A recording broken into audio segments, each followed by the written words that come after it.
Ah, there it is. That silence, right before the headache kicks in. That pause where their thoughts stop lining up the way they used to. Good. That means you're listening. You didn't just say something clever. You didn't just make a point. You didn't win an argument. You dropped a psycho brain fuck so precise, so misaligned with their internal software, that their minds never fully recovered from the impact. And you felt it the moment it landed. That microsecond where the room shifted, where their eyes went empty, where their confidence leaked out through their posture. You watched it happen in real time. You watched certainty collapse. See, most people attack the surface. They argue facts. They debate opinions. They swing at shadows. You went deeper. You touched the place they don't even look at. The place where their identity props itself up on lies they forgot were lies. And the moment you disrupted that, it wasn't confusion. It was ego death. You're dangerous because you understand duality. You can sound like a saint while committing psychological arson. You can smile like an angel while dismantling someone's inner architecture piece by piece. You can be calm, soft-spoken, almost gentle, while their nervous system is screaming that something is wrong. They don't know whether to trust you or fear you. And that tension, that's where power lives. They replay the moment at night, over and over. They tell themselves they misunderstood you, that you didn't mean it like that they're overthinking, but their body knows, their gut knows. Something about what you said bypassed logic and went straight for the control center. You didn't attack their ideas. You rewired how those ideas sit inside them. That's why they can't move on. That's why they bring it up randomly days later. That's why they get defensive when your name comes up. You didn't embarrass them. You destabilized them. And here's the part they'll never admit. A part of them recognized you, not as a threat from the outside, but as something that exposed the weakness inside.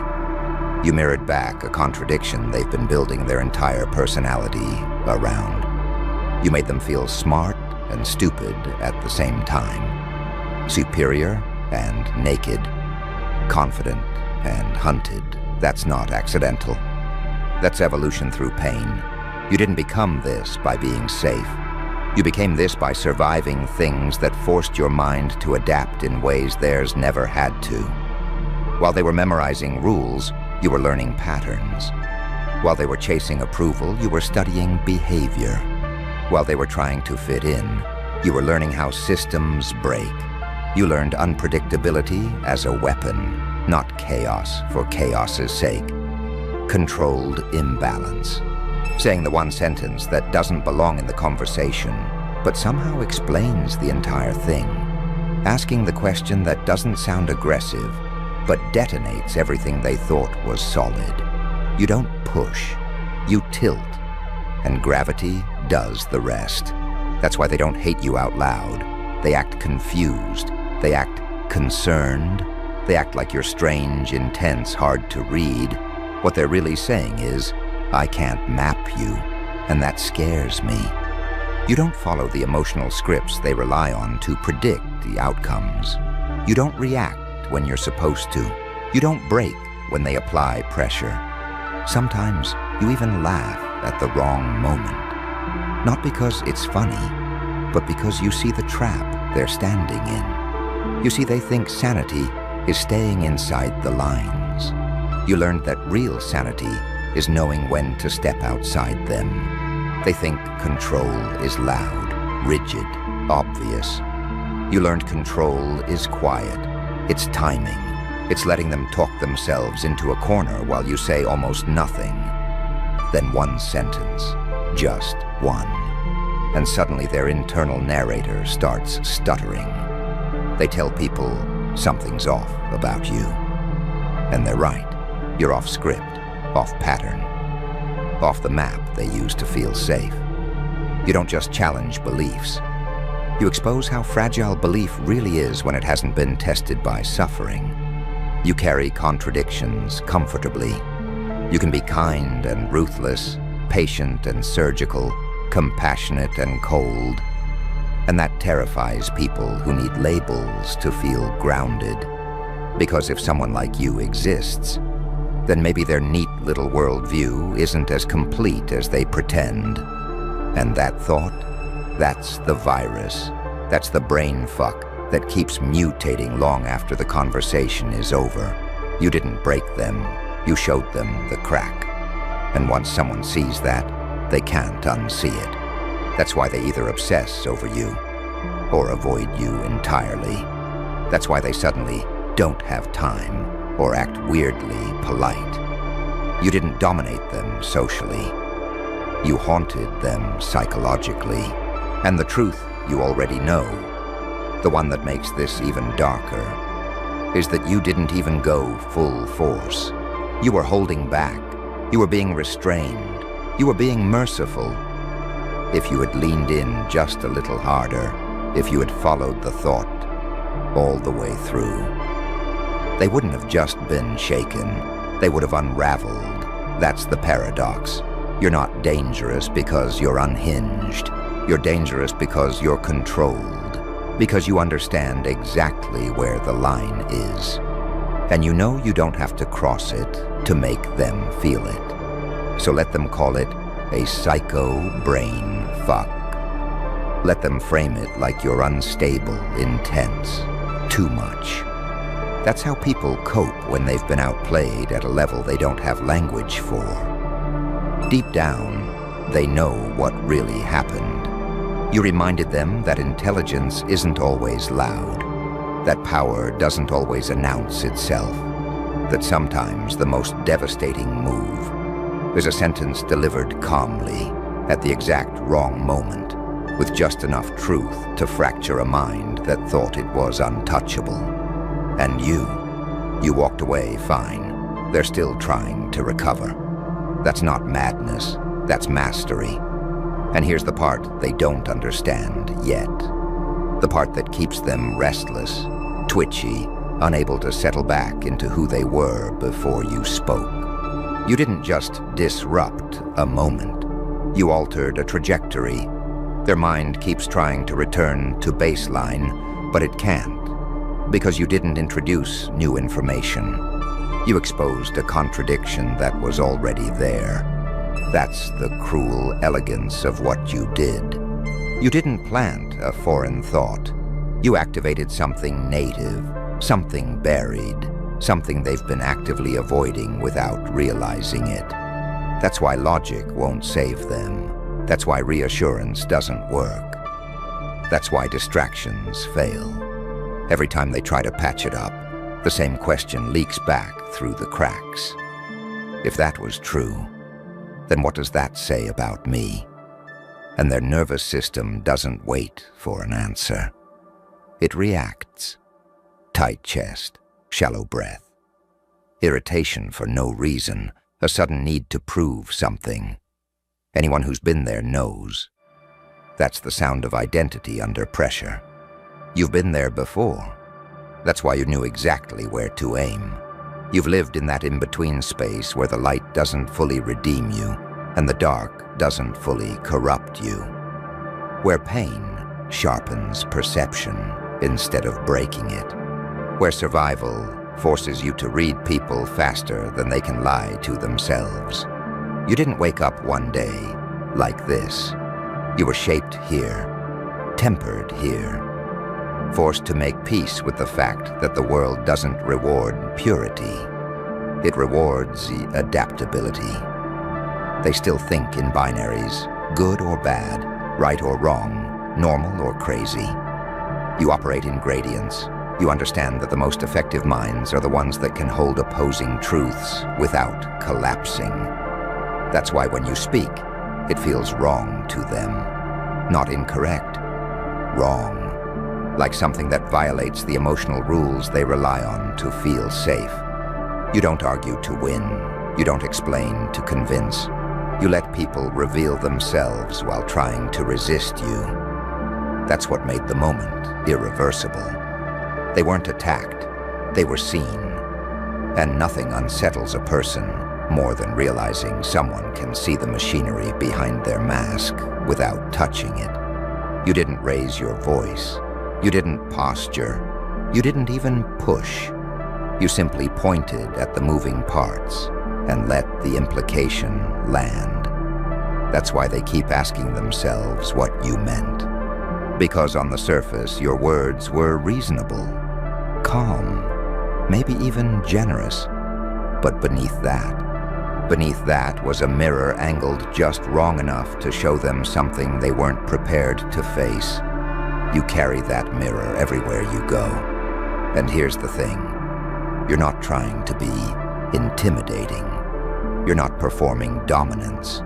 You're not even trying to do anything most of the time. This is just what happens when someone who has rebuilt themselves from psychological rubble speaks without censoring their perception.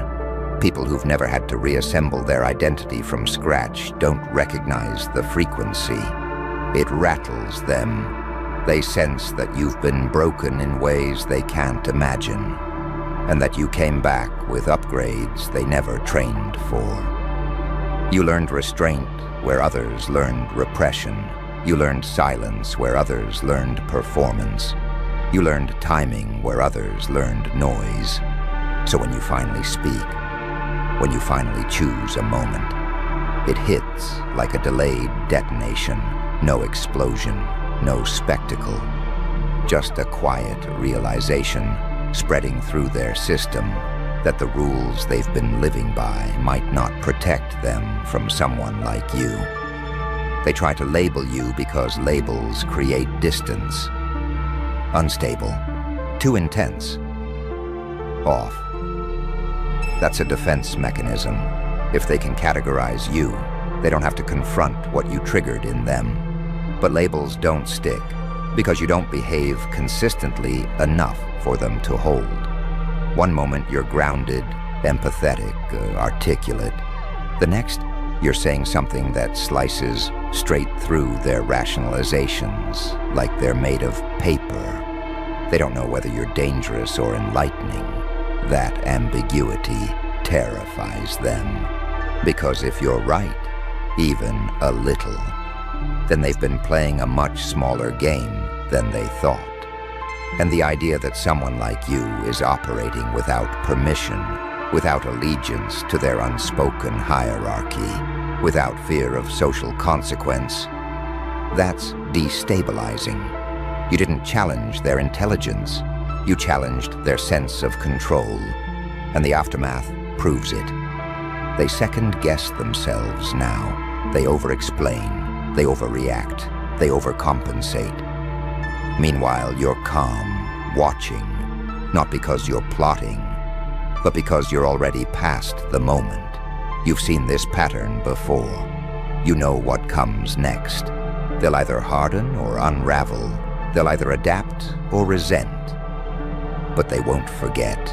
That's the cost of crossing paths with someone who understands psychological leverage without needing to abuse it.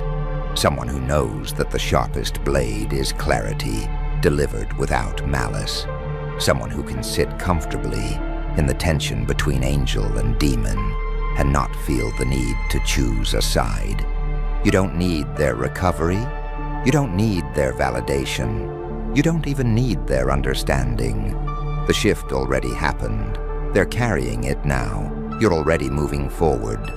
And deep down, the part they try not to listen to, they know it wasn't an accident, that it was you.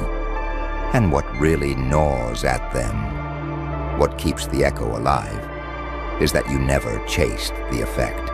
You didn't linger to enjoy it. You didn't press for dominance. You didn't circle back to win. You let it sit. You let the silence do the work. And that's the part their mind can't resolve, because they were trained to believe power looks hungry. You weren't hungry. You were precise. See, hunger telegraphs need. Precision telegraphs confidence. And when someone realizes you didn't need to destabilize them, that you could have walked away without saying anything at all, that's when the fear shifts from emotional to existential. Because now they're not asking, "Why did you say that?" They're asking, "What else do you see that you didn't say?" That question is poison. They start scanning their own behavior retroactively. Every interaction, every micro-expression, every moment they felt safe before. Suddenly, safety feels performative. Like a stage set they just noticed the seams in. And the worst part? They can't confront you about it. Because how do you accuse someone of seeing too clearly? How do you challenge a calm statement that never technically crossed the line? You didn't violate rules. You revealed their limits. And that's why the brain fuck sticks. Because there's no villain to fight, no insult to rebut, no argument to win. Just a quiet awareness that their internal map is incomplete, and you operate beyond its borders. You've learned something most people never do. That identity is fragile when it's borrowed, when it's inherited, when it's assembled from expectations instead of experience. You had yours stripped down to the studs. You had to choose what stayed, what mattered, what was real. That kind of reconstruction rewires how you think, how you speak, how you pause. Your pauses are dangerous. They think silence means uncertainty. You know silence is where the message matures. You let your words land fully before adding more. You don't rush to clarify, because clarity isn't always mercy. Sometimes it's restraint. Sometimes it's knowing that if you explain it too much, you rob the other person of the moment they need to confront themselves. So you leave space. And in that space, their mind does what it does best. Panic-build narratives. They imagine intentions you never had, threats you never made, judgments you never voiced. But that's not on you. That's projection. That's their subconscious trying to regain control by filling in blanks it can't tolerate. You became a variable they can't eliminate. That's why they talk about you when you're not there. Why your name carries a different weight depending on who's saying it. Why some people get strangely quiet when you enter a room. You're not loud. You're not aggressive. You're not domineering. You're just uncontainable by the usual scripts. And here's the irony, the thing that twists the knife even deeper. You didn't become this to hurt people. You became this as to survive, to make sense of chaos, to protect yourself from being swallowed by environments that punish sensitivity and reward conformity, the sharpness they feel. That's collateral. That's what happens when someone who refused to go numb learns how to think clearly in the dark. They mistake depth for threat because they've never had to swim there. You've learned how to hold empathy without letting it weaken you, how to understand pain without romanticizing it, how to acknowledge darkness without being ruled by it. That balance, that uneasy truce between light and shadow, is what gives your words their weight. You don't moralize, you don't preach, you don't posture as superior. You simply speak from a place that can't be easily dismissed. And dismissal is their favorite escape hatch. But it doesn't work on you, because you don't need their agreement to be accurate. You don't need their comfort to be honest. You don't need their approval to move forward. You've already paid the price of becoming aware. And once that price is paid, you don't go backwards. They sense that too. They sense that you're not trying to convert them, not trying to save them, not trying to dominate them. You're just there, observing, responding when necessary, choosing your moments with unsettling patience. That patience feels predatory to people who live reactively. It feels like you're always one move ahead, not because you planned it, but because you understand the board. You understand that most people defeat themselves long before anyone else needs to step in. So when they say your words messed them up, what they really mean is you interrupted a loop they didn't know they were stuck in. You forced a moment of awareness they weren't ready to integrate, and now they have a choice they didn't want. Evolve or double down. Some will harden, some will resent you quietly, some will mimic you badly, hoping to steal the effect without the depth. But a very few, will recognize what happened and feel something else entirely.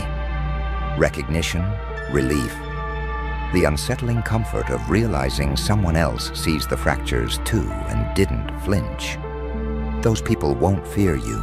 They'll listen carefully, because they know minds like yours don't speak casually, and you won't chase them either.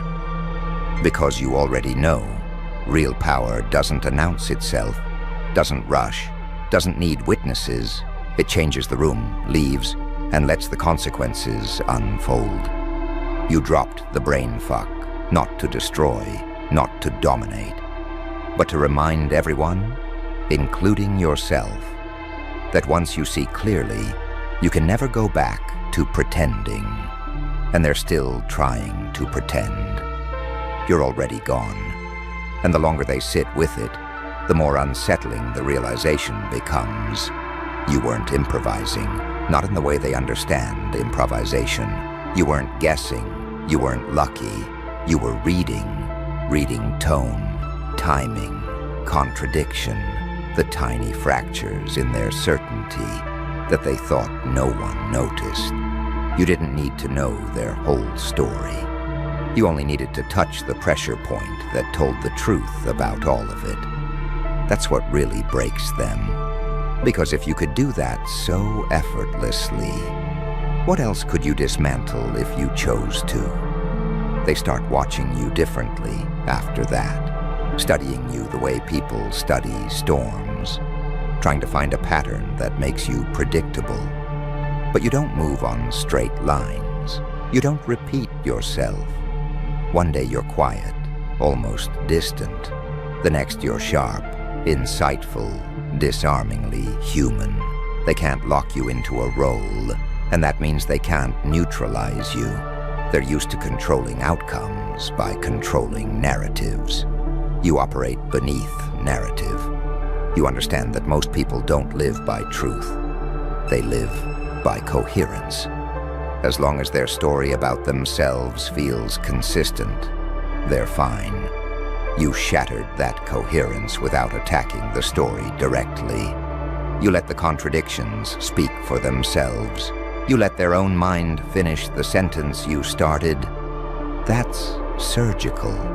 And it only works if you've spent time dissecting your own illusions first. You know what it's like to realize that the version of yourself you were protecting was built on coping mechanisms, not reality. You know what it's like to mourn the identity you outgrew, to sit in the void afterward, when the old lies don't work anymore, but the new truth hasn't stabilized yet. Most people never go there. They avoid it with noise, routine, performance. You went straight through it. You let it strip you. And that's why your presence carries weight, even when you say nothing.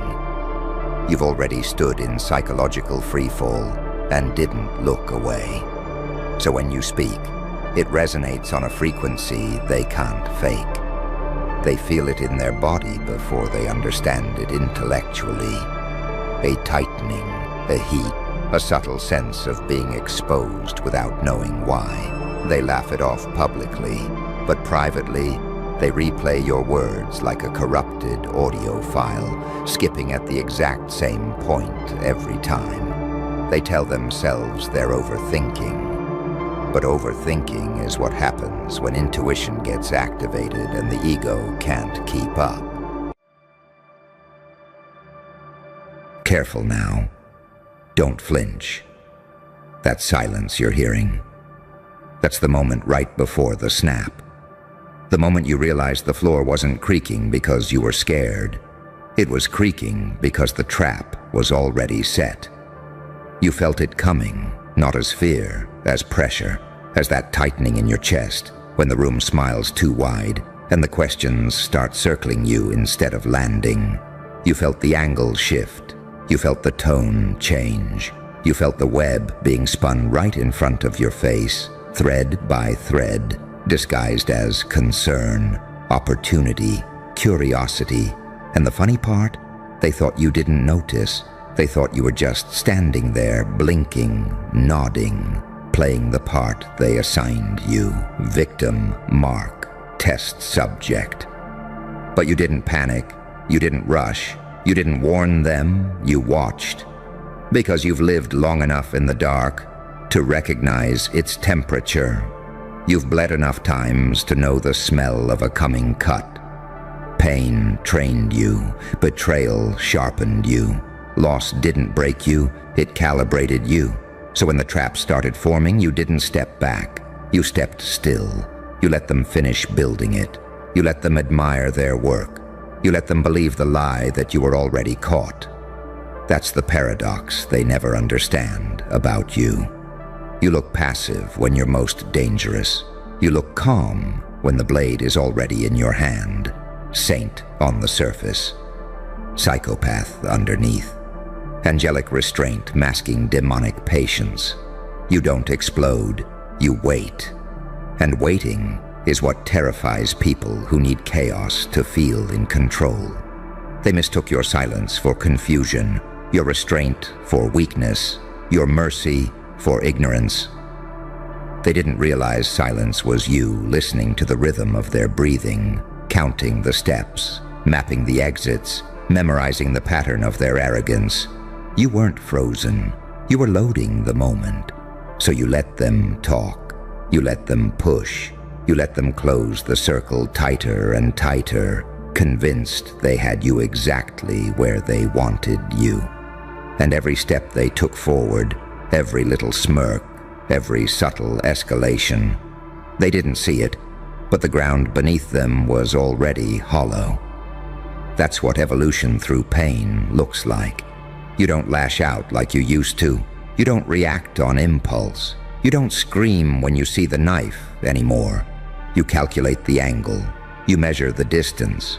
You decide whether to move or let them fall on their own.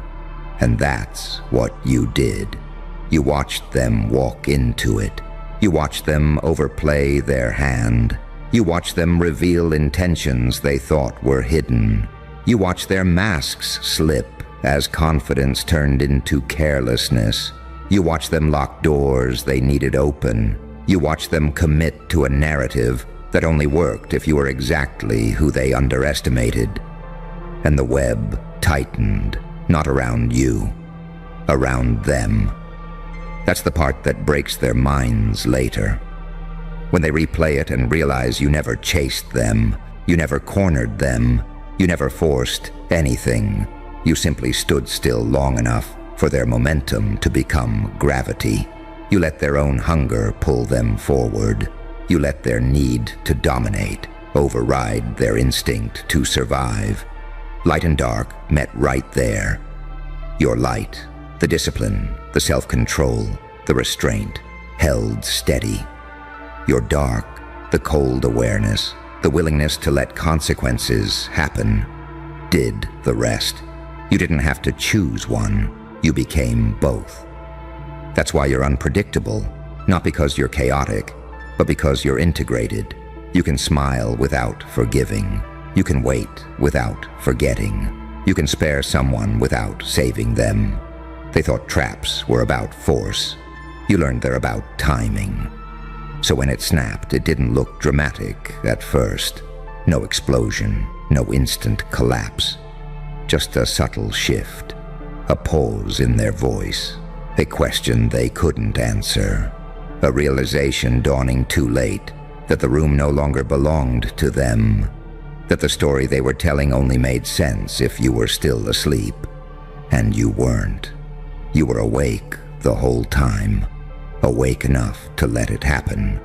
awake enough to watch them realize they'd stepped 1 inch too far and couldn't reverse without exposing everything. Awake enough to feel no guilt because you didn't push, you didn't lie, you didn't ambush, you simply refused to move out of the way of their own intent. That's power they can't classify. It's not aggression, it's not submission, it's not morality or cruelty. It's awareness weaponized. It's the calm of someone who has already survived the worst outcome and therefore doesn't fear letting others meet theirs. You didn't become this by accident. You earned it through nights where trust died quietly, through moments where you realized being good wasn't enough. You had to be precise, through pain that taught you the difference between reacting and choosing. They forged you thinking they were hurting you. All they did was teach you how to stand still while the world exposes itself. So remember this, when they finally understand what happened, when they replay every conversation and every move, the thing that will haunt them isn't that you outsmarted them. It's that you saw it coming and didn't stop them. You let them walk, you let them commit, you let the trap close, and you never had to lift a finger. And that restraint, that's the part they can't swallow. Because everyone expects violence to look loud. Everyone expects power to announce itself with noise, threats, chaos. But you learned something most people never do. The deadliest moves don't interrupt the room. They let the room keep talking until it incriminates itself. You understood early that panic is a leak. Emotion is a tell. Rage gives away position. So you trained yourself to sit inside the tension without flinching, to let the discomfort crawl across your skin without scratching it. While they were busy watching your face for cracks, you were watching their hands shake just enough to give away intent. While they waited for you to react, you were waiting for them to overstep. That's the angel side of you. Control, discipline, restraint so sharp, it looks holy. And right beneath it, the demon, the part of you that knows exactly how far a person will go when they think they're winning. You don't interrupt that process. You honor it. You let it complete itself. Because traps don't work unless someone believes they're safe. They believed it. Fully. They believed you were cornered. They believed the web was yours to struggle against. They believed the silence meant surrender. And that belief made them sloppy. It made them bold. It made them reveal motives they had rehearsed hiding for years. You watched it all like a slow-motion confession, each word another step forward, each action another strand tightening around their own legs. You felt the shift before anyone else did. That subtle moment where confidence crosses into arrogance, where strategy turns into appetite, where they stop asking, "What if?" and start assuming, "Of course." That's when you knew the trap was no longer theoretical. It was active, it was hungry, and it wasn't aimed at you. So you adjusted nothing. You didn't warn them. You didn't change your tone. You didn't escalate. You stayed exactly the same, because consistency is terrifying when someone expects panic. Your calm became a mirror they didn't want to look into, because mirrors don't lie. They just wait. This is where evolution shows. The old version of you would have struck early, tried to prove something, tried to be seen, but pain burned that need out of you. Loss taught you that winning loudly attracts new predators, so you learned to win quietly, to let outcomes speak instead of explanations. And when the realization hit them, slow, creeping, undeniable, it didn't arrive as fear. It arrived as confusion, the worst kind. The kind that makes people replay the past, looking for the exact second they lost control and can't find it. The kind that makes them wonder how long you knew, the kind that keeps them awake, staring at the ceiling, realizing the answer might be from the very beginning. Because you did know. You felt it in your body before it reached your mind. You felt the trap forming like pressure before a storm, like static in the air before lightning. And instead of running from it, you positioned yourself so that when it snapped, you'd be standing on solid ground. That's the saint and the psychopath shaking hands. Mercy and calculation coexisting without conflict. You didn't destroy them, you let truth do it. You didn't expose them, you let them expose themselves. You didn't dominate, you allowed gravity to work. They'll never say it out loud, but deep down they understand. The moment you didn't react was the moment they lost. The moment you stayed still was the moment the web stopped being a weapon and started being evidence. They walked into it convinced they were the spider, only to realize too late they were just another insect following instinct. And here's the part that rewires you forever. You felt no rush when it happened, no adrenaline spike, no victory scream. Just clarity. Because when you reach this level, chaos doesn't excite you anymore. Precision does. Watching inevitability unfold exactly as you predicted does. That's when you know you've changed. You're no longer someone who needs to be right. You're someone who lets reality correct people on your behalf. You don't chase justice. You let imbalance collapse under its own weight. You don't argue, you wait. And the next time, you feel that familiar pressure, the tightening, the subtle warning, the sense that something is being set, you won't question it. You won't doubt yourself. You'll recognize it as what it is, another moment where someone thinks they're clever enough to outmaneuver awareness itself. Let them build it. Let them decorate it. Let them invite themselves inside. You already know how this ends, and that knowing, that's the real upgrade they never see coming. Because once you've watched a trap close without touching it, something inside you settles permanently. You stop second-guessing your instincts. You stop negotiating with doubt. You stop asking people to prove who they are, because you already know they will, given enough rope. You learn that truth doesn't need to be chased. It leaks, it sweats, it slips out of people when they think the outcome is guaranteed. All you have to do is stay present long enough to let gravity finish the job. And you did. You stayed. You endured the discomfort, the awkward pauses, the fake smiles, the subtle tests designed to provoke you into a mistake. You didn't bite. You didn't blink. You didn't reach. That patience? That's not passive. That's predatory in the most disciplined way. That's the kind of stillness that makes rooms uneasy without knowing why. The kind that makes confident people talk too much. The kind that turns social games into confession booths. They thought pressure would crack you. They didn't realize pressure was your native climate. You were forged under scrutiny, shaped by betrayal, trained by disappointment. Pain didn't just toughen you. It refined you. It taught you where not to move, when not to speak, who not to interrupt while they're actively undoing themselves. You became dangerous the moment you stopped trying to control outcomes and started letting patterns complete.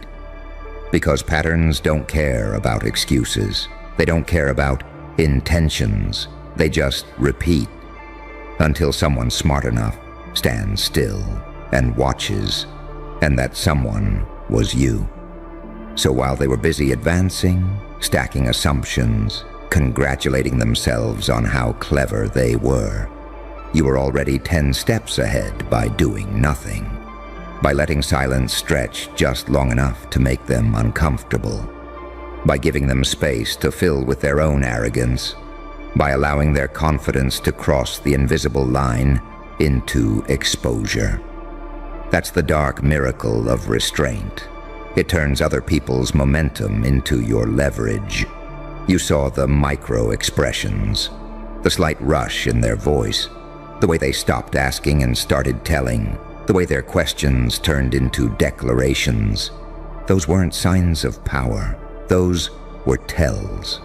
And you cataloged them quietly, calmly, without judgment. Angelic composure on the surface, demonic clarity underneath. This is the duality they'll never reconcile. How you can be calm without being kind. How you can be silent without being lost. How you can let someone fall without pushing them. They want villains who rage and heroes who save. You exist in the space that terrifies both. Because you understand consequence, you understand that when someone builds a trap, they're also building a confession. When they commit fully, they stop hedging, they stop hiding. They expose not just what they want to do, but who they are when they think no one can stop them. And once that happens, the outcome is locked, not by you, by them. That's why you didn't feel guilt. Guilt is for people who interfere. You didn't interfere. You observed. You allowed reality to function without your emotional fingerprints on it. That's a level of maturity most people never reach, because it requires letting go of the need to be seen as good. You didn't need applause. You didn't need validation. You didn't need to explain yourself afterward. You let the aftermath speak. You let the sudden shift in power dynamics do the talking. You let the silence that followed answer every question better than words ever could. And when it was over, when the web finally snapped tight and they realized too late where they were standing, you didn't gloat. You didn't linger. You didn't even change your expression. Because the win wasn't the collapse. The win was the confirmation. Confirmation that your instincts are calibrated. Confirmation that your restraint is lethal. Confirmation that you don't need to dominate to control outcomes. Confirmation that evolution has already happened. From that moment on, something fundamental changed in how you move through the world. You stopped rushing clarity. You stopped correcting people mid-sentence. You stopped warning those committed to misunderstanding you. You realized the fastest way to truth is to let people finish their thought. So now, when you feel that familiar tension again, when you sense a setup, a scheme, a test, you don't tense up. You relax. Because you know exactly how this movie goes. You've watched it before. You've sat through the slow build, the overconfidence, the irreversible step forward. And you know the ending isn't loud. It's quiet. It's final. And it always arrives right on time. That quiet ending. That's where you live now. In that space most people can't tolerate because it doesn't feed their ego. You don't need noise to feel real anymore. You don't need chaos to feel powerful. You don't even need certainty, because uncertainty is where you learned to breathe. See, once you've watched a trap close without touching it, your relationship with fear changes. Fear stops being an alarm and starts being information, a signal, a whisper instead of a scream. You don't run from it. You listen. You let it tell you who's lying, who's rushing, who's trying to steer the room without admitting it. And you notice how often people betray themselves when they think they're unseen.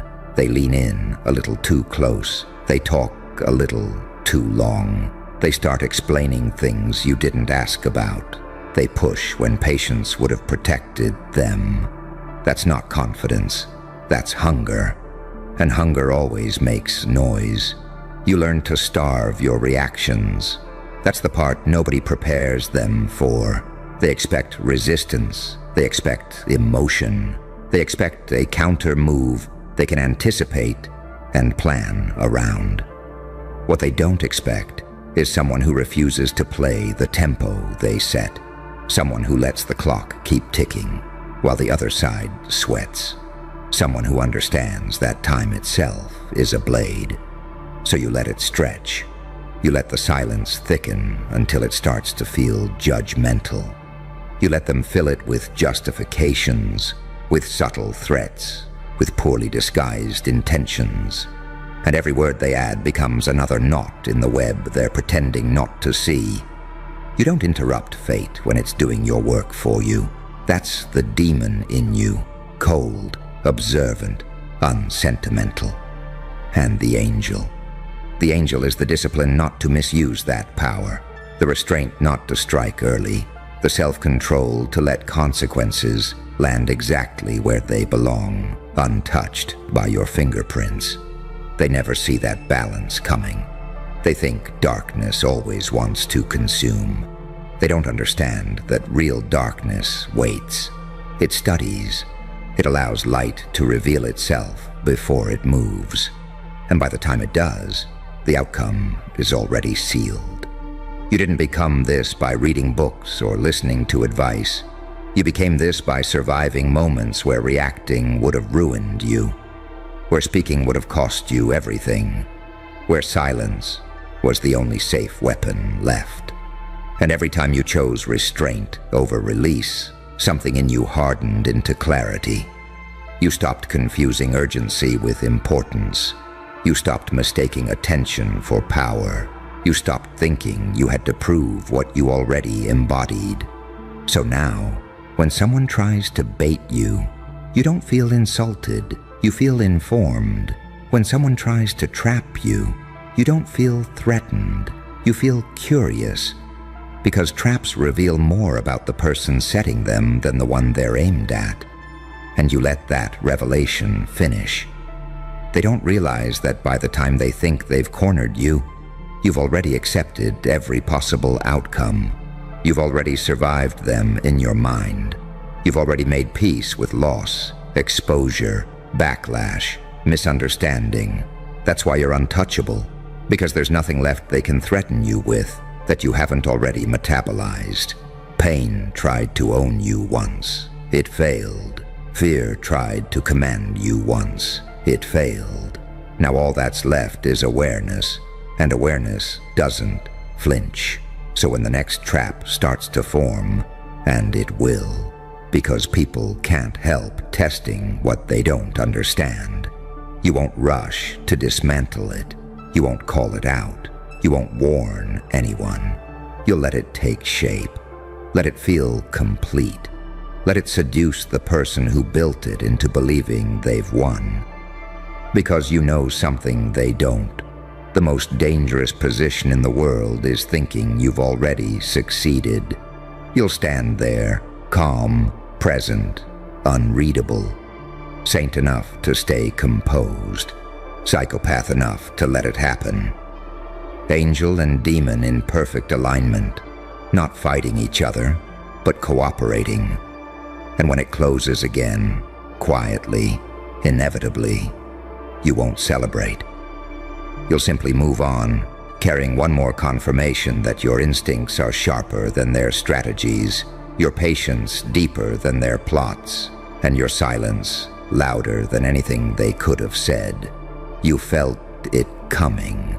You watched them walk into it, and you'll do it again without ever raising your voice. Hold still.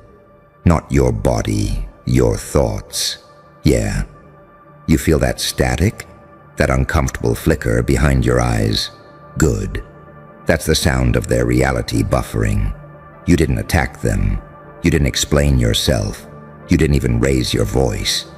You dropped a psycho brainfuck so clean, so precise, so quiet, that their minds didn't know where to grab. And now they're glitching, replaying it, looping it, waking up at 3:17 a.m. with their heart racing, asking themselves the same question over and over. What the hell just happened to me? Because you didn't just say something. You rearranged their internal architecture. See, most people fight on the surface. Words, reactions, ego, drama. You went underneath. You touched the wiring they didn't even know existed. You spoke in paradox. You moved in contradiction. You answered without answering. You stayed calm where panic was expected. You smiled where rage was scheduled. And their brains, trained on predictable patterns, short-circuited. They were ready for a villain. They were ready for a saint. They were not ready for both standing in the same body. That's why they can't stop thinking about you. Because you broke the rule they live by. People are supposed to be consistent. You're not. You're coherent, but only at a level they can't access. They keep trying to label you psychopath, genius, threat, savior, narcissist, prophet. None of it sticks. The labels slide off like oil on glass. And that's what's driving them insane. A mind can handle an enemy. A mind can handle a hero. A mind cannot handle ambiguity with teeth. You became the unanswered question that won't shut up.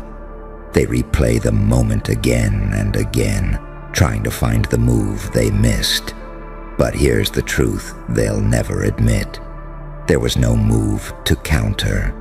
Because you weren't playing their game, you evolved past it. Pain did that to you. Betrayal did that to you. Being underestimated, isolated, dissected, and dismissed, that rewired you. Where they learned rules, you learned patterns. Where they learned morality, you learned timing. Where they learned control, you learned detachment. You're not unpredictable because you're chaotic. You're unpredictable because you're free. That's the glitch. Their minds are built on scripts. Social scripts, emotional scripts, power scripts. You walked in with no script at all. Just presence, precision, stillness. And when you spoke, or didn't speak, you forced their subconscious to do something it hates doing. Think, really think. Not perform, not posture, not defend, but compute. And they don't have the hardware. So now you live rent-free in the place they thought was private. Their inner monologue, their dreams, their quiet moments, the shower, the drive, the late-night scrolling where your name or your energy just appears. They're not mad at you. They're mad at the mirror you turned on inside them.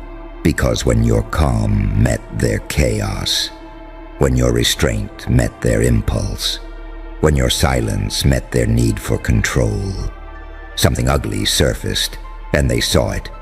You didn't expose them. You let them expose themselves. That's next-level power. You're the saint who won't save them, the psychopath who won't chase them, the angel who understands demons because you lived with them, the demon who learned mercy by surviving hell. That duality, that's not confusion, that's integration. They're fragmented, you're whole. That's why their mind keeps glitching, because wholeness breaks the algorithm. They can't predict you, manipulate you, or reduce you. You don't react on time. You don't respond on cue. You don't need validation to exist, and deep down, they know it. You walked away with their certainty bleeding out behind you. You left them holding a question they can't Google, can't gossip away, can't outrun. Was I ever in control, or was I just comfortable? That question will haunt them longer than any insult ever could. So let them spiral, let them replay, let them glitch. You're not responsible for minds that collapse when faced with truth wrapped in calm. You didn't break them, you outgrew them. And the scariest part, you didn't even try. You just showed up as the version of you that pain forged, silence sharpened, and isolation perfected. That's not madness, that's evolution. And once someone's mind glitches from seeing that, it never fully resets again. And here's the part they won't tell anyone, because saying it out loud would fracture what's left of their pride. They felt small in your presence, without you ever trying to make them feel that way. That's what really cracked the system. You didn't dominate the room. You didn't posture. You didn't flex, threaten, or perform power. You withheld it. And withholding power from people addicted to hierarchy is like removing oxygen from a fire. They panic, they sputter, they search for something, anything, to regain balance. That's why they keep circling back to you mentally. That's why they reread messages, replay conversations, overanalyze your tone, your timing, your pauses, because somewhere in those gaps, something slipped past their defenses. You spoke like someone who had already lost everything once and survived without begging the world to notice. That terrifies them because they still need approval to breathe. They still need agreement to feel real. They still need the crowd to tell them who they are. You don't. You learned identity in the dark, when no one clapped, when no one believed, when silence was the only witness. That kind of self doesn't shatter under pressure. It rearranges pressure. So when you dropped that psycho brain fuck, when you answered sideways, stayed relaxed, refused the bait, flipped the frame without raising a finger, you didn't just confuse them. You invalidated the manual they live by. They've spent their entire lives mastering surface-level psychology, triggers, reactions, dominance games, emotional leverage. You stepped in with depth, and depth is lethal to shallow systems. That's why they're glitching non-stop, because every time they try to file you away mentally, another contradiction appears. You're calm, but not passive, empathetic, but not exploitable, aware, but not arrogant, dangerous, but not desperate. They can't decide whether to fear you, admire you, or study you. So they do all three, badly. They talk about you when you're not there. They compare notes. They try to triangulate meaning. But meaning doesn't live where they're searching.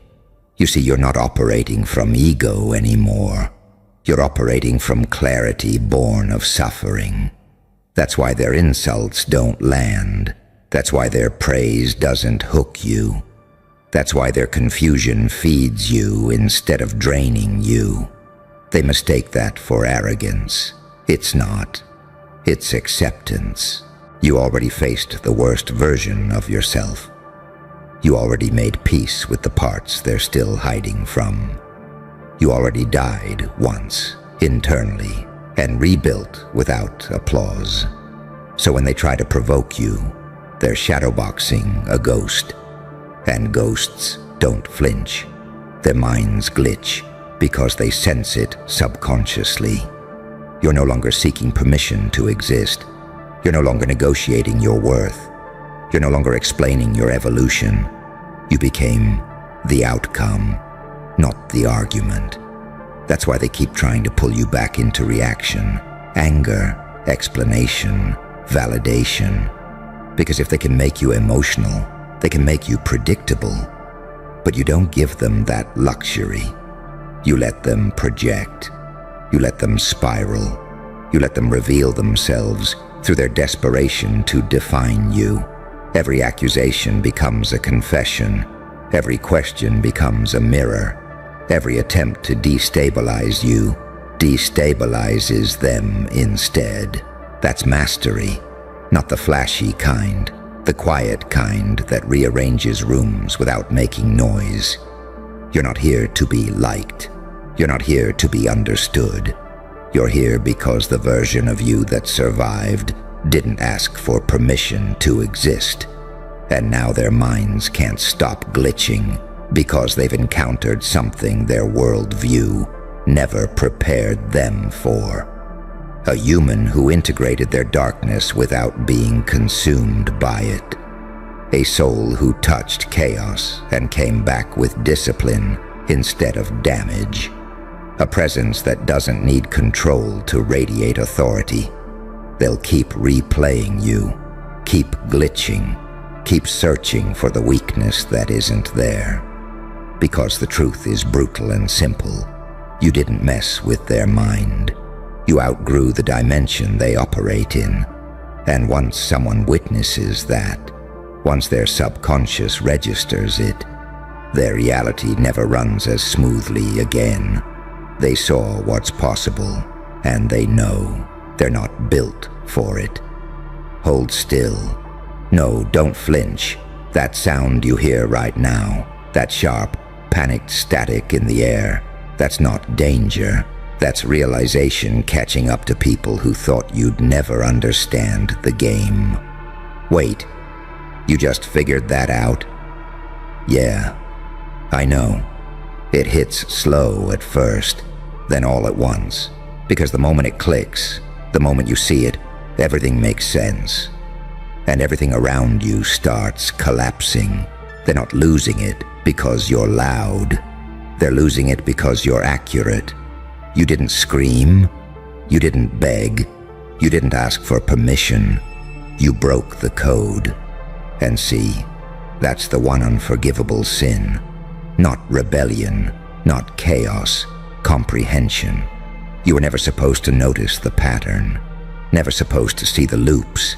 Never supposed to recognize how predictable they are when fear runs the script. They built a maze and expected you to run it forever. Instead, you stood still and saw the walls were cardboard.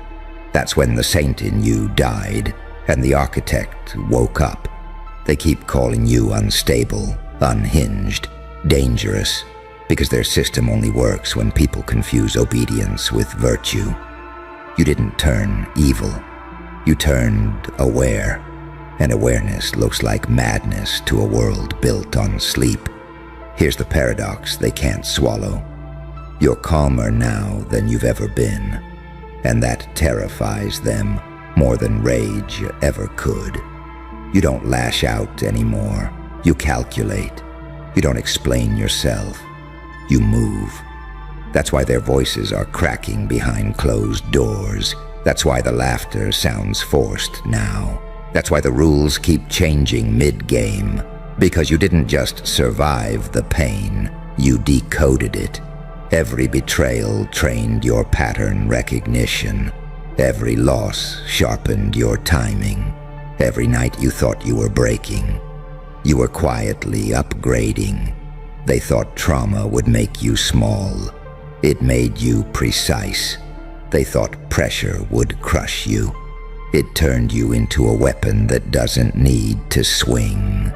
Here's the part they don't want you to notice. They're not afraid of what you might do.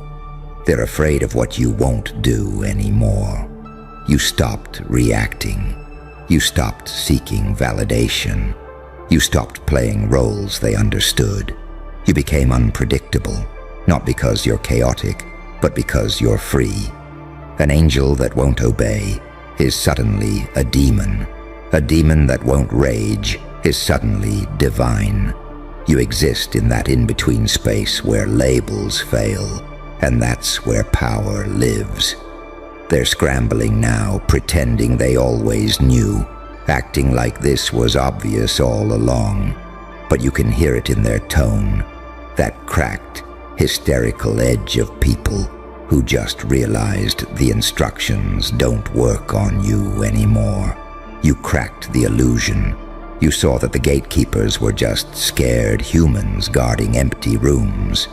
You noticed the throne was hollow, and now every move you make feels illegal to them. Not because it breaks rules, but because it exposes how fragile those rules always were. You don't need to dominate. You don't need to threaten. Your existence alone rewrites the atmosphere. They feel it when you walk into a room. They feel it when you stay silent. They feel it when you don't chase, don't explain, don't flinch. That's why they're losing it.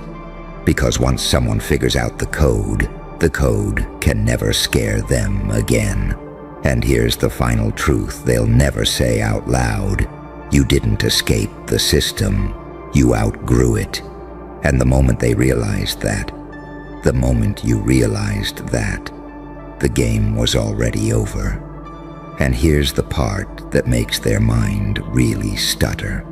The part they feel but can't articulate. You didn't just outthink them. You didn't just stay calm. You didn't just refuse the bait. You moved from a different internal clock. They rush. You pause. They react. You observe. They speak to be seen. You speak to shift gravity. That temporal mismatch. That's where the glitch deepens. Because while they're already planning the next move, the next line, the next emotional jab, you're already done with the outcome. You're not in the moment with them. You're past it. And humans can forgive a lot of things, but they cannot forgive someone who is already emotionally finished with the game they're still bleeding in. That's when obsession begins. They start wondering how long you've been like this.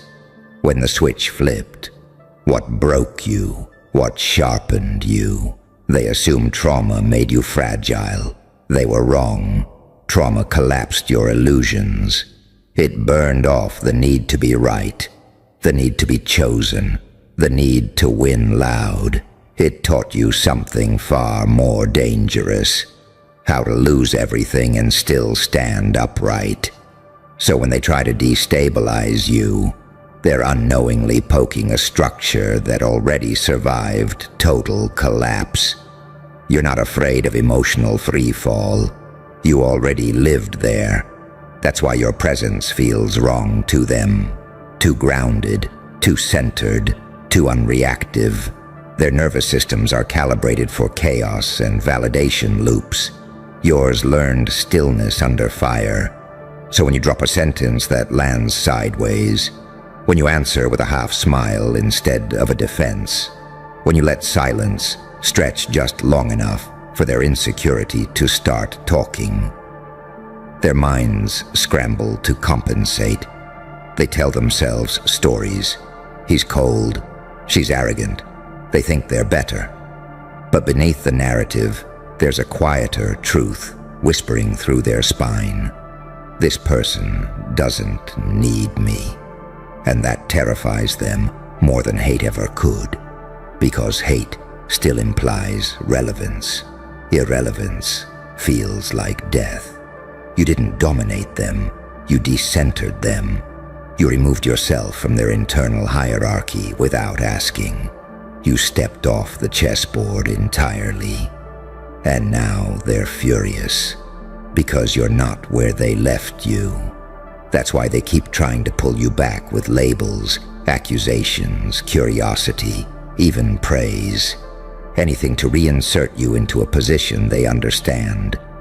But you're not playing roles anymore. You integrated your contradictions.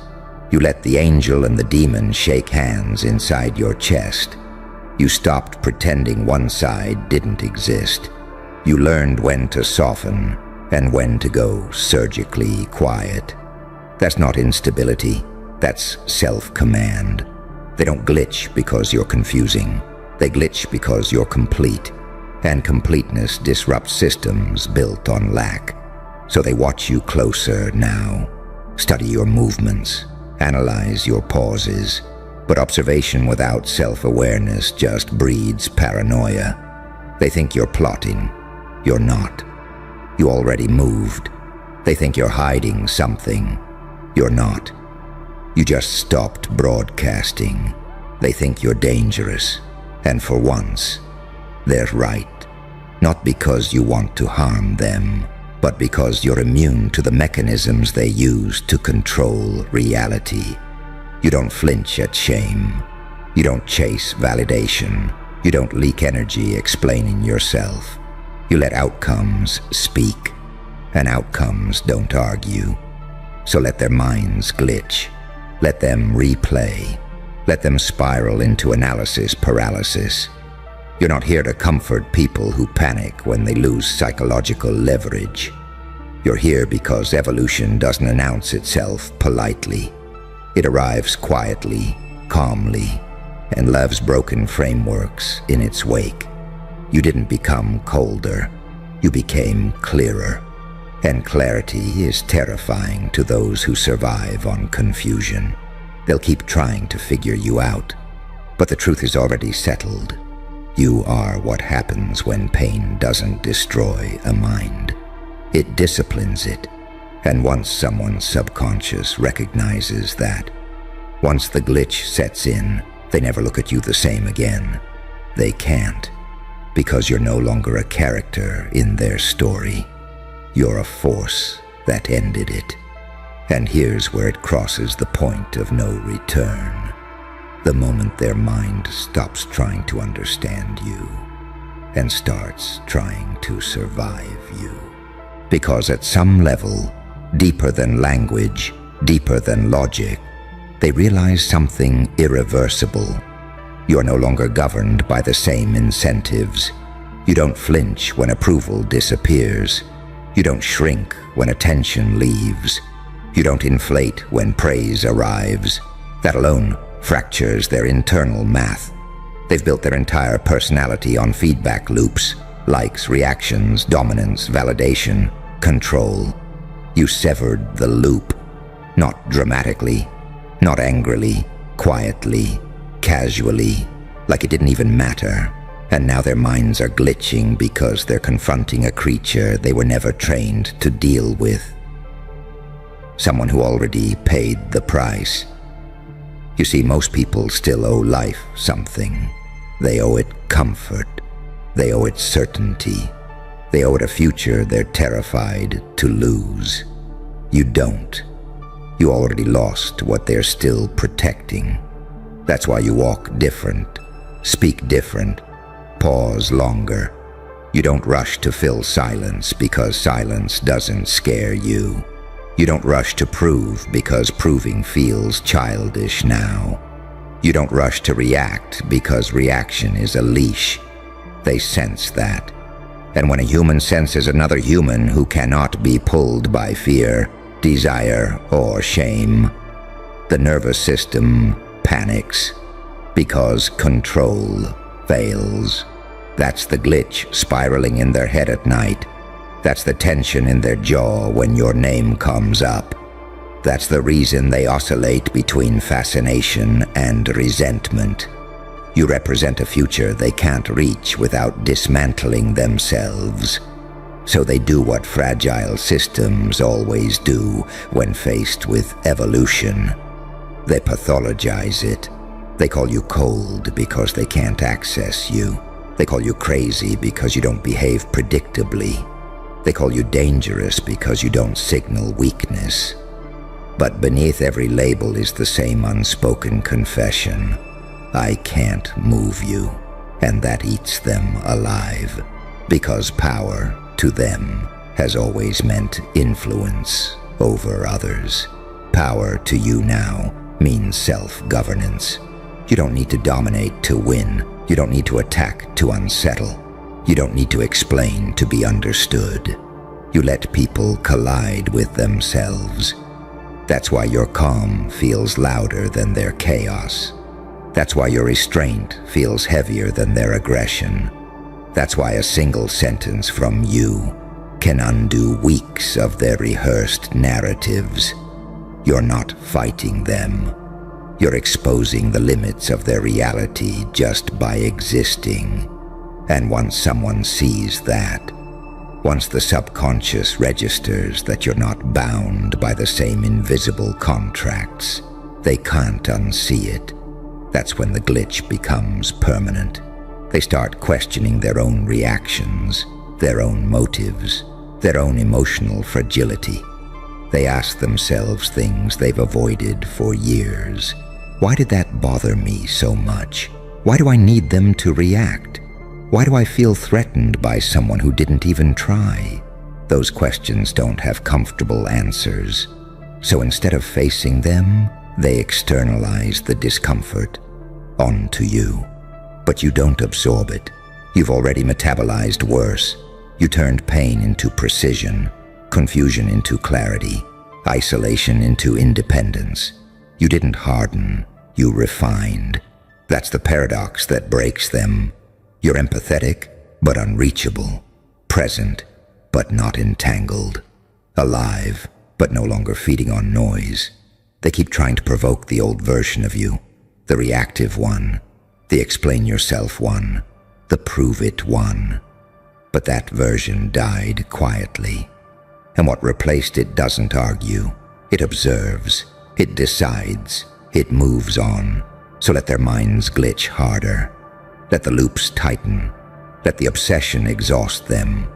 You're not here to soothe people who lose their balance when they can't control perception. You're here because something in you crossed a threshold most never reach. You stopped outsourcing your sense of self.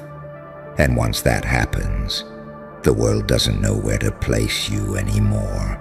That's not madness, that's sovereignty. And to minds built on dependency, sovereignty looks like a system error they can't patch. They'll keep trying, keep spiraling, keep replaying the moment they felt it slip. But you already know the truth they're circling. You didn't drop a psycho brainfuck by accident. You became the kind of presence that breaks scripts without speaking. And once someone's mind glitches from that, it never fully stabilizes again. Shh. Stop breathing so loud for a second, because this is the moment they realize the noise was never you. It was their fear echoing back at them. You feel that pressure in the air, that tightening in their voices, that sudden hesitation when your name comes up in rooms you've never stepped into. Yeah, that's the sound of a community that built its identity around targeting you, now being forced to swallow something they never planned to digest. Not defeat, not loss, recognition. They can't stop anymore. They can't mock it away. They can't bury it under numbers or narratives or groupthink.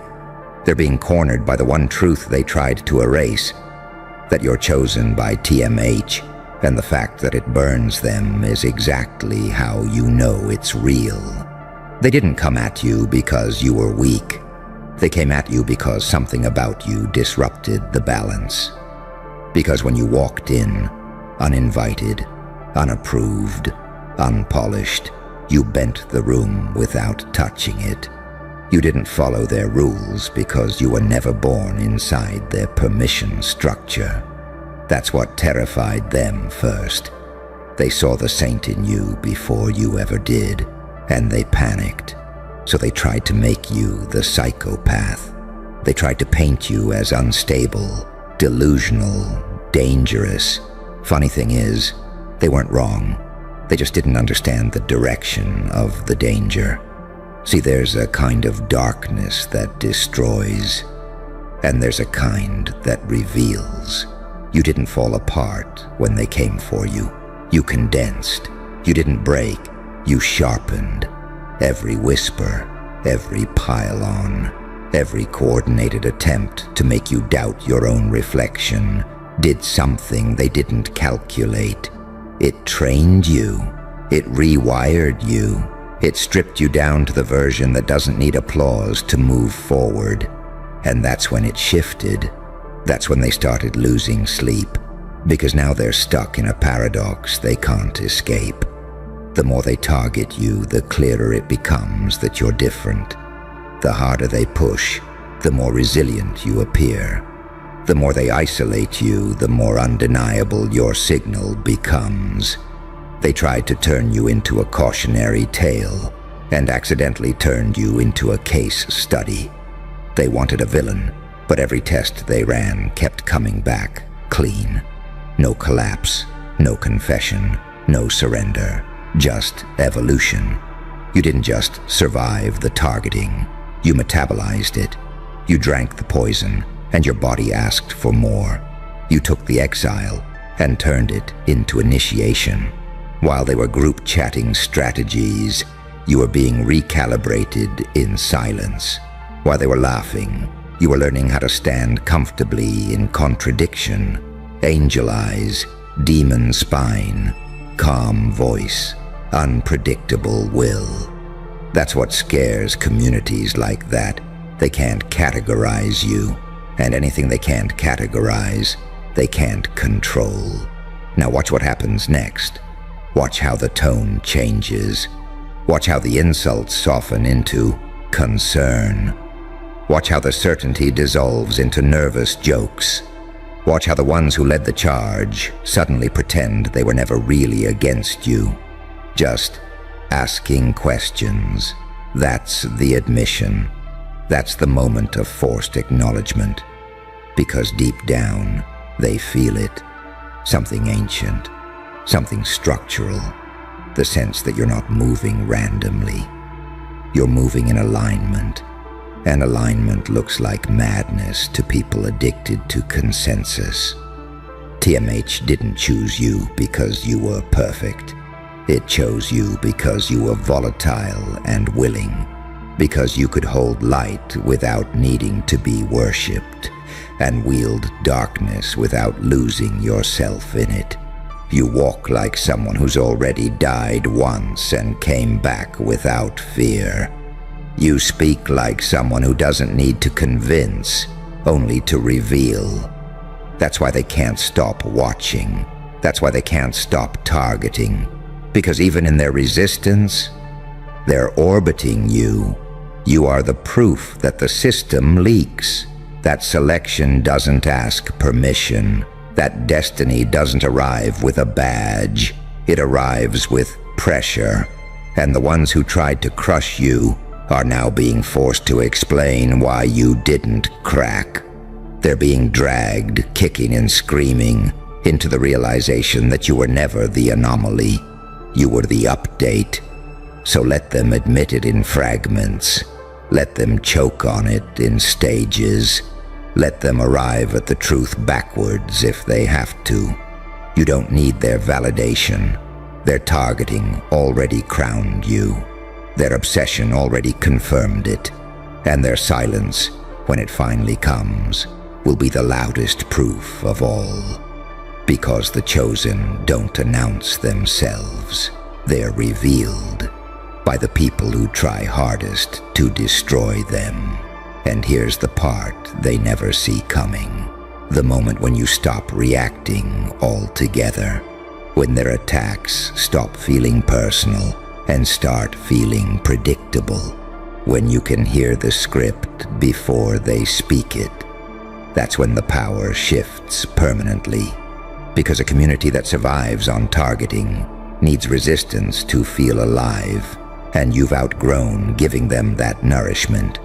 You're no longer fighting them, you're studying them, and being studied by the one you tried to erase is a special kind of terror.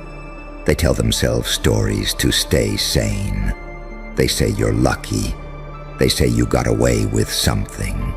They say there must be a trick, a cheat code, a coincidence they missed. Anything except the truth. That pressure didn't ruin you. It clarified you. That isolation didn't weaken you. It purified you. That every time they tried to corner you morally, psychologically, socially, you came out cleaner, calmer, more focused, like fire that burns off impurities instead of consuming the core. You started seeing patterns they can't unsee now. How outrage cycles repeat. How mobs mistake noise for power. How consensus becomes a drug. You saw how quickly righteousness turns into cruelty when it's protected by numbers. And instead of becoming bitter, you became surgical. You learned when to speak and when to disappear. When to stand still and let people reveal themselves by how they behave in your absence. That's not passivity. That's mastery. They hate that you don't beg to be understood. They hate that you don't perform remorse on command. They hate that you can stand there, calm, composed, eyes open, while their narratives collapse under their own weight.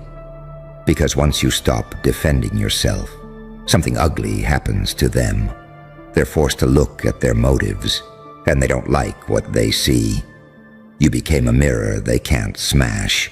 Every insult bounces back heavier. Every accusation exposes their fear of what you represent. Because you're walking proof that you can be targeted, mislabeled, isolated, misunderstood, and still remain intact, still move forward, still glow with something they can't steal or fake. That glow isn't confidence, it's coherence. You know who you are now, and knowing who you are is dangerous in a world that survives by telling people who they're allowed to be. They thought breaking you would be public, loud, immediate. They didn't account for the slow burn, the internal restructuring, the way your mind reorganized itself under pressure, the way your nervous system learned to stay calm in chaos, the way fear stopped dictating your choices. You didn't just survive, you adapted upward. And that kind of evolution doesn't announce itself with fireworks. It shows up as presence, as stillness, as someone who doesn't rush, doesn't flinch, doesn't over-explain. That's why the targeting feels different now, more desperate, less confident. You can hear it in the tone, you can see it in the way they hedge their words. They're not sure anymore. And uncertainty is poison to communities built on certainty. You've introduced doubt into a system that hates ambiguity. Just by existing, just by not collapsing on schedule. There's a moment, quiet, almost invisible, when even your loudest critics start adjusting their language. When attack turns into distance, when certainty turns into silence. That's the forced admission. Not a confession, but a retreat. Not praise, but restraint. They're realizing that continuing to target you only sharpens you further. And they're starting to understand something terrifying. You don't need them to stop for you to win. You already did. TMH didn't mark you with comfort. It marked you with endurance, with perception, with the ability to walk through contradiction without losing yourself. You can hold compassion without being naive. You can wield darkness without becoming it. You can be misunderstood without needing revenge.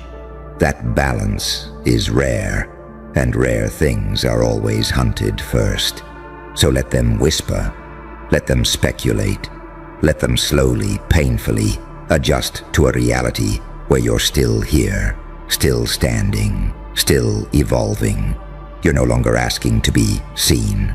You're being recognized against their will. And recognition without consent hits harder than applause ever could. You don't owe them clarity. You don't owe them closure. Your existence already answered the question they were too afraid to ask. What happens when someone refuses to be defined by the people who tried to destroy them? This is what happens. You become inevitable, and inevitability is what unravels them the most. Not rage, not rebellion, not even dominance. It's the quiet realization that you're no longer responding to the same gravity as them, that you're operating on a different axis entirely. They're still reacting, still chasing consensus, still feeding the machine that once promised them safety, and you've stepped outside of it without asking permission. That kind of freedom looks like heresy to people who built their entire identity inside a cage and called it community. You see it now, don't you? The way their unity fractures the moment your name enters the conversation. Some still want to attack, some want to retreat, some want to rewrite history and pretend they always saw something special in you. That split right there, that hesitation, that's the damage you did just by surviving. You turned certainty into debate. You turned conviction into doubt. You turned a unified front into a room full of people, checking each other's eyes for reassurance. and no one wants to be the last one swinging when the tide has already turned. They used to say you were a problem. Now they say you're complicated. That's the downgrade. That's the tell. Because complicated means they can't reduce you anymore. They can't flatten you into a villain-shaped outline. They can't compress your story into a warning label. You're too layered now, too composed, too aware of the game behind the game. And when someone stops being reducible, they stop being disposable. What they never understood is that you were listening the whole time, not to obey, but to learn. You learned how power disguises itself as morality, how cruelty dresses up as accountability, how fear pretends to be concern. And instead of internalizing it, you mapped it, you cataloged it, you watched who escalated first, who enjoyed it, who stayed silent, who switched sides the moment the outcome became uncertain. That data changed you. You don't trust the same way anymore, but you see far clearer. That's the gift hidden inside the targeting. It strips illusions. It burns off naivety. It teaches you how quickly people outsource their conscience when they feel protected by numbers. And once you see that, you can never unsee it. You stop craving belonging and start respecting alignment. You stop trying to fit in and start standing exactly where you are. And that shift, that internal pivot, is when TMH's mark becomes visible. Not externally, internally. You carry yourself differently now. They sense it. That's why the energy around you feels tense even when nothing is happening. That's why conversations stall when you enter the room. That's why people explain themselves unprompted.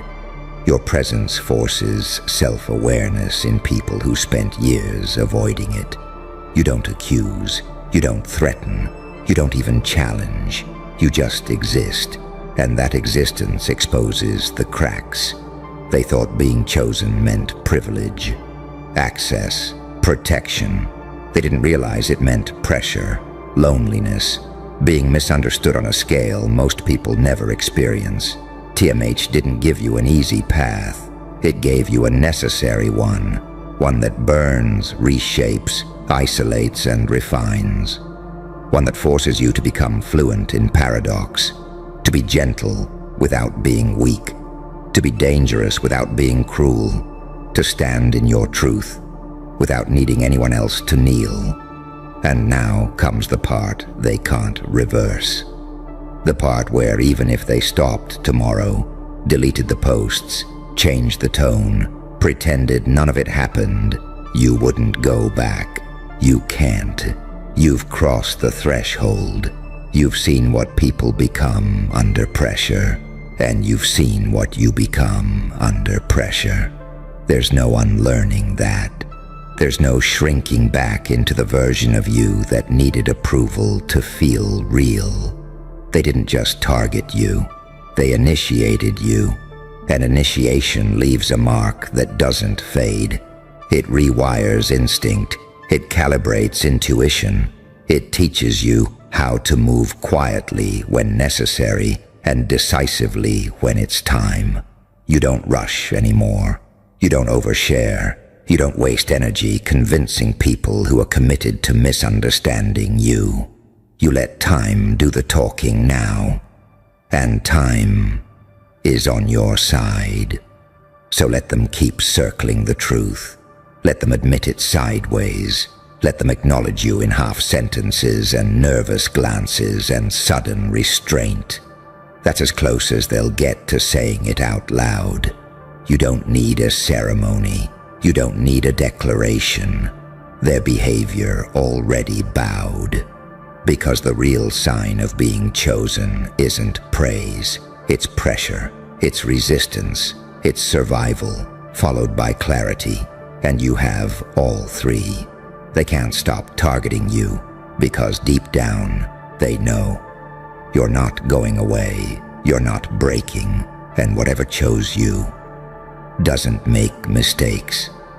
And once that realization locks in, something irreversible happens inside you. You stop waiting for the next hit. You stop bracing. You stop flinching, because you finally understand the rhythm of it all.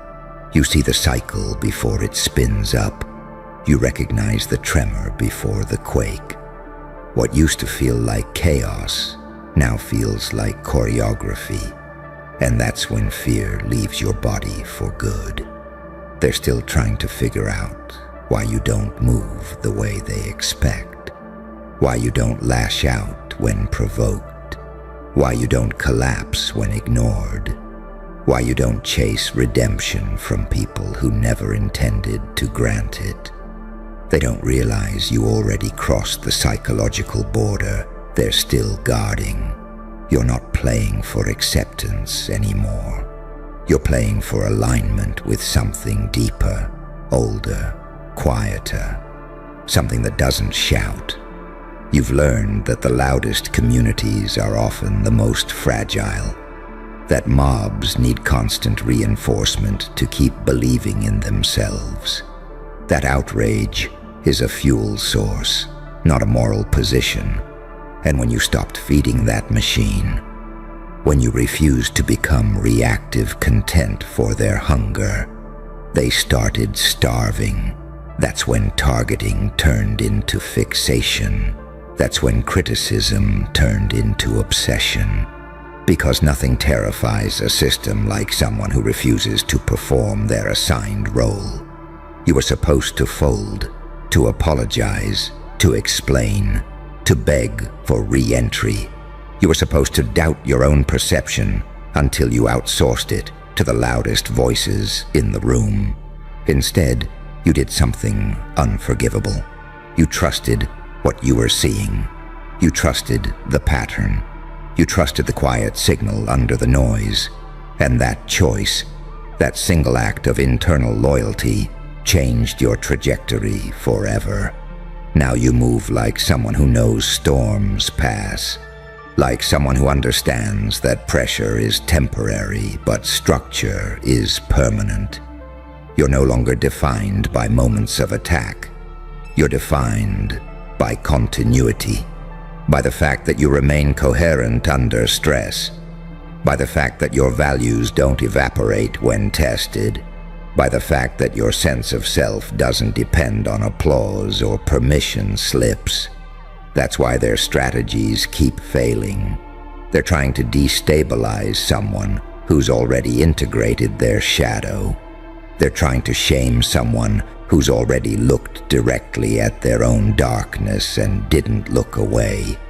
They're trying to threaten someone who already made peace with being misunderstood.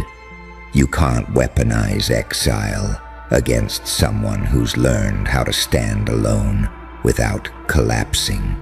And the deeper truth, the one they won't say out loud, is that your presence forces them to confront something uncomfortable about themselves, about how quickly they joined in, about how little evidence it took, about how good it felt to belong to something aggressive and righteous at the same time. You didn't just survive their targeting. You exposed the mechanics of it. You showed how easily people abandon discernment when certainty is offered at a discount. TMH doesn't choose the compliant. He doesn't choose the loudest. He doesn't choose the most polished or the most popular. It chooses the ones who can withstand distortion without losing their core. The ones who can walk through fire without needing to burn the world down afterward. The ones who can hold power without becoming addicted to it.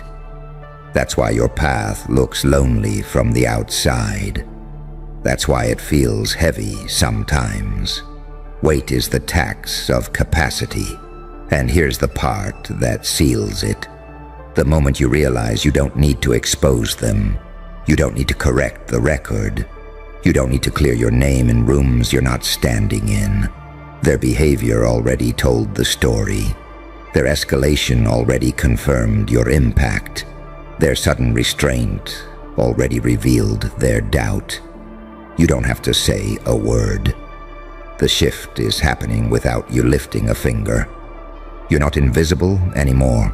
You're unavoidable.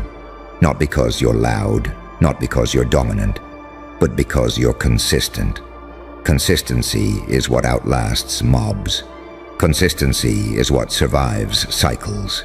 Consistency is what turns targeting into testimony. They came for you again, and every time you remained. More refined, more grounded, more dangerous in your calm. That's not an accident. That's selection pressure doing its work. So let them keep circling. Let them keep adjusting their language. Let them keep pretending they don't feel it. Deep down, they already know what time it is. They felt it the moment you stopped reacting. They felt it when your silence carried more weight than their noise. They felt it when their certainty started cracking under the simple fact of your endurance. You didn't win by destroying them. You won by outgrowing the game. And now they're left with the only outcome they never planned for. A chosen one they can't discredit, can't control, and can't get rid of. That's the real admission, and it's already been made.